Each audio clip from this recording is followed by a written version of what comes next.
If you are living with irritable bowel syndrome, small intestinal bacterial overgrowth, or other digestive problems, you know the bloating, gas, and other discomforts can be miserable. What you eat can make these conditions worse, and a certain class of carbohydrates, called FODMAPs, may be to blame.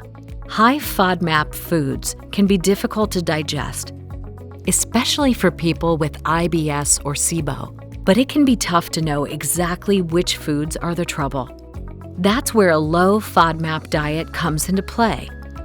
A low FODMAP diet is an elimination diet to test whether you'd benefit from not eating certain foods. FODMAPs fall into 5 categories: fermentable, oligosaccharides, disaccharides, monosaccharides, and polyols.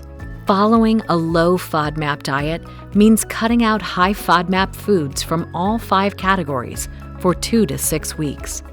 That includes dozens of foods like garlic, apples, milk and milk products, legumes, processed meats, wheat, and high fructose corn syrup.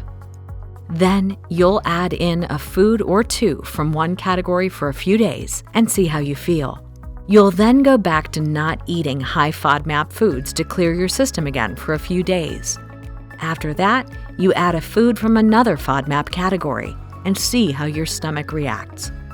You keep going until you've assessed all 5 categories of FODMAPs. By the end of the diet, you'll have a better idea of what foods you can tolerate well, and if there are others you should steer clear of. Only try a low FODMAP diet if advised by a healthcare professional. They may have specific advice for which foods you should add to your diet and when. A low FODMAP diet can mean avoiding a lot of foods at first, but it's meant to be temporary. And even better news, it may help you keep your digestive troubles much more manageable.